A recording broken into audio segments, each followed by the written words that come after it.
ನನ್ನ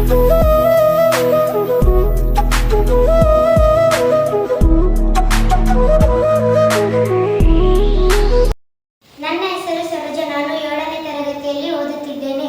ಪರ್ಯಾಯ ಪ್ರಸ್ಥಭೂಮಿಯ ಮಾಹಿತಿ ನಿಮಗೆ ತಿಳಿಸುತ್ತೇನೆ. ಭಾರತದ ಉತ್ತರ ಮೈದಾನದಿಂದ ದಕ್ಷಿಣದ ಬಹುಪಾಲು ಕಠಿಣವಾದ ಶಿಲೆಗಳಿಂದ ರಚನೆಯಾಗಿದೆ. ಇದು ಪರ್ಯಾಯ ಪ್ರಸ್ಥಭೂಮಿ. ಉತ್ತರದಲ್ಲಿ ಮಾಳ್ವಾ ಪ್ರಸ್ಥಭೂಮಿ, ದಕ್ಷಿಣದಲ್ಲಿ ದಕ್ಕನ್ ಪ್ರಸ್ಥಭೂಮಿಯಿಂದ ಸುತ್ತುವರೆದಿದೆ.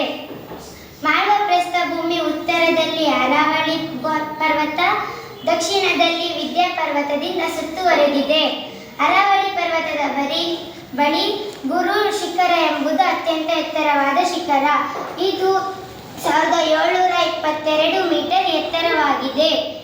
ದಕ್ಕನ್ ಪ್ರಸ್ಥಭೂಮಿ ಪಶ್ಚಿಮದಲ್ಲಿ ಪಶ್ಚಿಮ ಘಟ್ಟ, ಪೂರ್ವದಲ್ಲಿ ಪೂರ್ವ ಘಟ್ಟದಿಂದ ಸುತ್ತುವರೆದಿದೆ.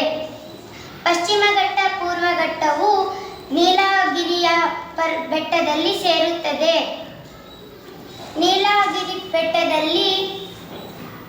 ನೀಲಗಿರಿ ಬೆಟ್ಟದಲ್ಲಿ ಉದಕ ಮಂಡಲವೆಂಬ ಪ್ರಸಿದ್ಧ ಗಿರಿಧಾಮವಿದೆ. ಧನ್ಯವಾದಗಳು.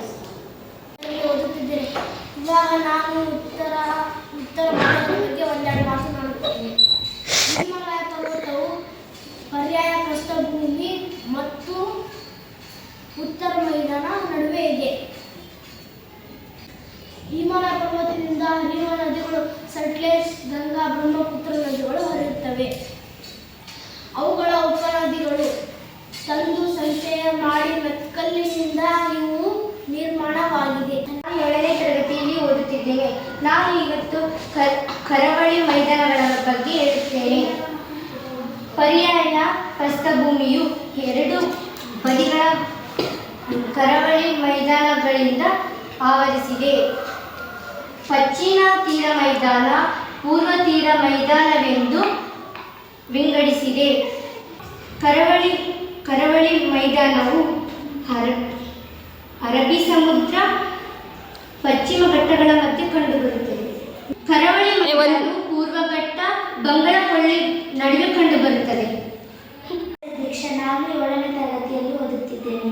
ಇಂದು ನಾನು ಉತ್ತರ ಪರ್ವತ ಬಗ್ಗೆ ಹೇಳುತ್ತೇನೆ. ಉತ್ತರದ ಪರ್ವತಗಳು ದೇಶದ ಉತ್ತರ, ಈಶಾನ್ಯ, ಪೂರ್ವ ಭಾಗಗಳಿಗೆ ಹಿಮಾಲಯಗಳು ನೈಸರ್ಗಿಕ ಗಡಿಯಂತಿವೆ. ಇವು ಪ್ರಪಂಚದಲ್ಲಿ ಅತ್ಯಂತ ಎತ್ತರವಾದ ಪರ್ವತಗಳಾಗಿದ್ದು ಹಿಮದಿಂದ ಕೂಡಿವೆ. ಮೌಂಟ್ ಎವರೆಸ್ಟ್ ಶಿಖರವು ಪ್ರಪಂಚದ ಅತ್ಯಂತ ಎತ್ತರವಾದ ಶಿಖರ. 8848 ಮೀಟರ್ ಎತ್ತರವಾಗಿದೆ. ಮೌಂಟ್ ಗಾರ್ವಿನ್ ಆಸ್ಟಿನ್ ಭಾರತದ ಅತ್ಯಂತ ಎತ್ತರವಾದ ಶಿಖರ. ಇದರ ಮೀಟರ್ 8600 ಪರ್ವತಗಳು ಮಧ್ಯ ಏಷ್ಯಾದಿಂದ ಬೀಸಿ ಬರುವ ಶೀತ ಗಾಳಿಯನ್ನು ತಡೆದು ಹೆಚ್ಚು ಮಳೆಯನ್ನು ಸುರಿಸುತ್ತವೆ.